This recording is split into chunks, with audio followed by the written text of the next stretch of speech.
Hi. This is actually a video I'm doing for, it's about my valley fever, the natural occurring biological weapon that's airborne, and they keep it a secret. I've done videos over the years on my many accounts about it. Unfortunately, I have these issues with hacking and whatnot, and stealing my accounts and things, so I never really get into the depth that I wanted to, and unfortunately, due to my horrible circumstances, if you are interested, let me know. And of course, there are videos about all the horrible things going on and that have been going on. But I had to. Okay, June 2003. Had a great job downtown Phoenix working for Bound. It's now RR Donnelly since I came back all these years later. But in June of 2003, we had just gone out to California, but that wasn't how I caught it. I mean, I was living in downtown Phoenix. My son was 3. I hadn't hiked or anything since before he was born out in the desert and stuff. So I was working downtown. I lived downtown.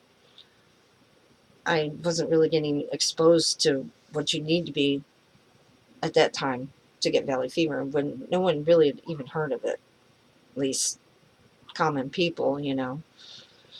Um, my son's father was putting in concrete trails out at South Mountain Park in Phoenix, and he had a white shirt on. He came home, and his shirt was orange. You know, if you live out west, you know about the orange dust and everything. And he thought it'd be cute and funny. And I still wonder, was this done on purpose? Because of what's happened ever since. But he took his shirt off, and he went like that. Ow! Oh, my wrist is hurting bad. Um, and all that orange crap flew in my face, and I remember I was just coughing, choking on all this damn dust and everything. He thought it was cute and funny. That's probably typical him. I was just trying to, make it work because he was my kid's dad, and I had always wanted a family, and it didn't obviously. But 2 weeks after he did that, I was in the ICU, and they thought I would die. They didn't know what was wrong with me because, okay, I was exposed. That was probably like a Friday,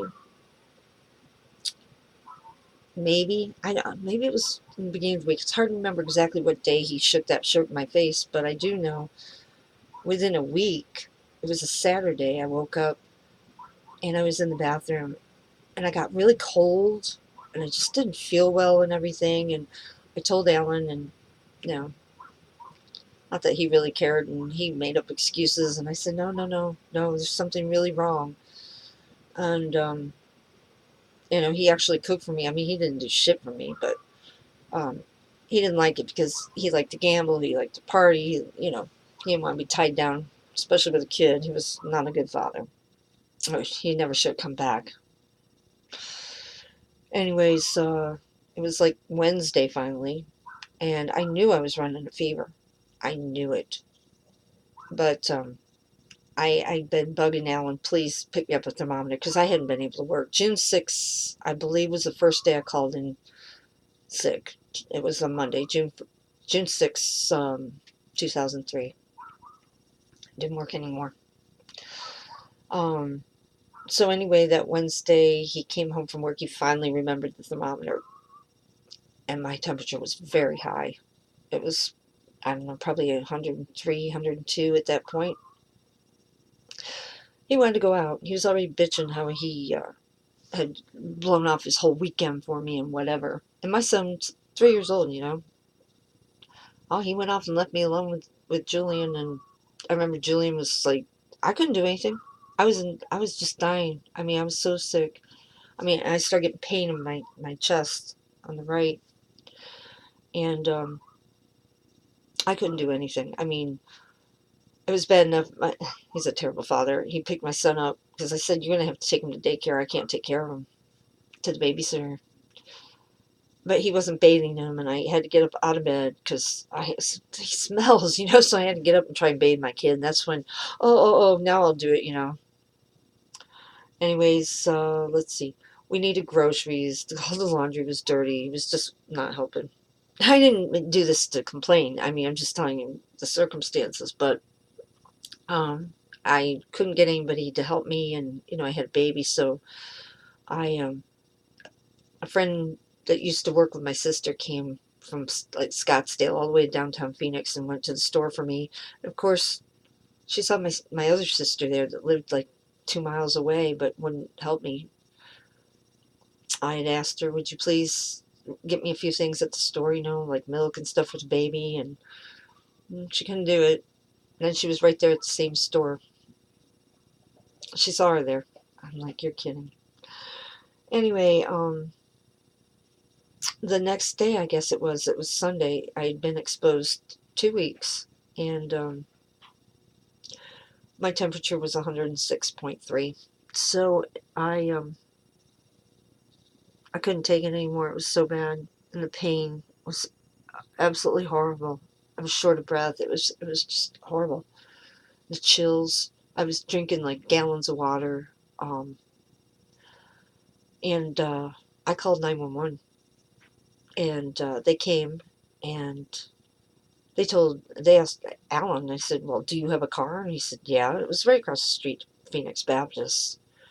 And they said, "Well, you take her." And they left. So I had to wait for him to get ready and get Julian ready and all that. And took me over. And normally you go to the hospital, from my experience, and you're in the waiting room forever. But I registered, and 5 minutes later I was in the back in the emergency room.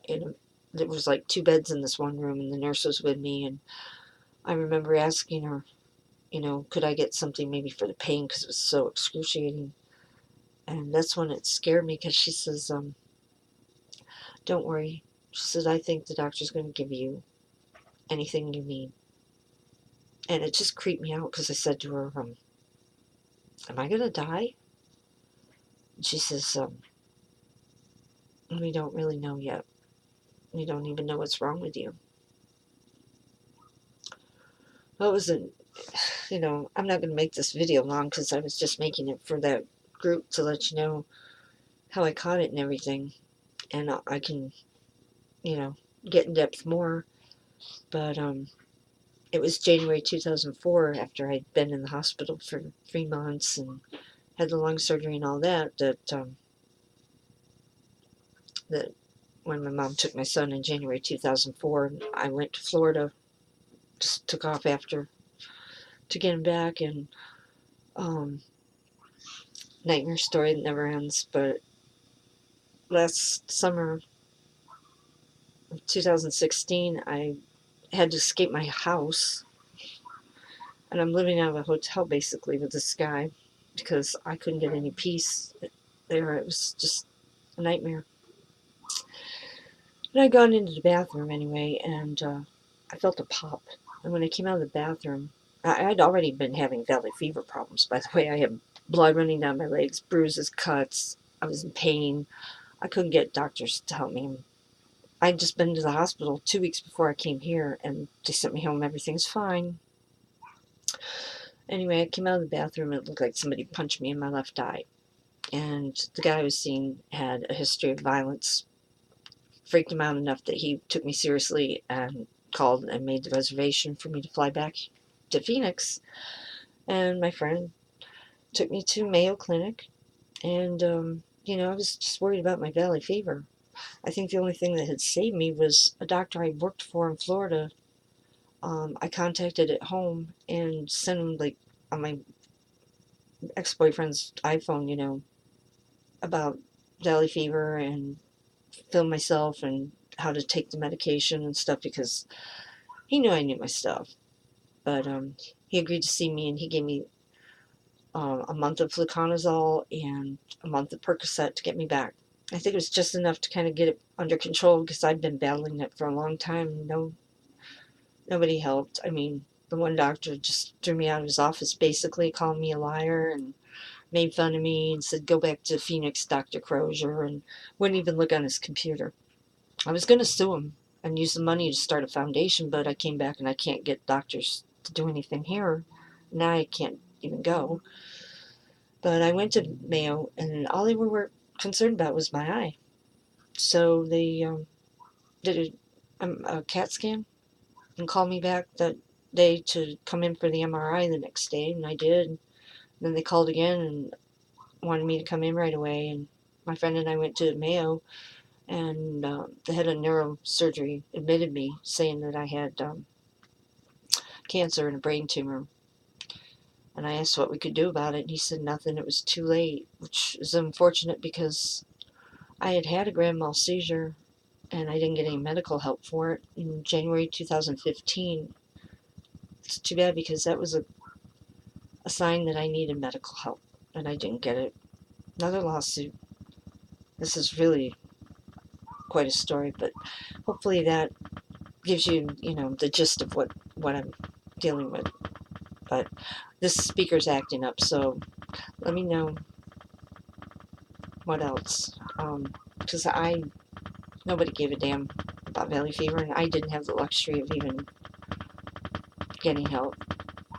Still don't, but thanks.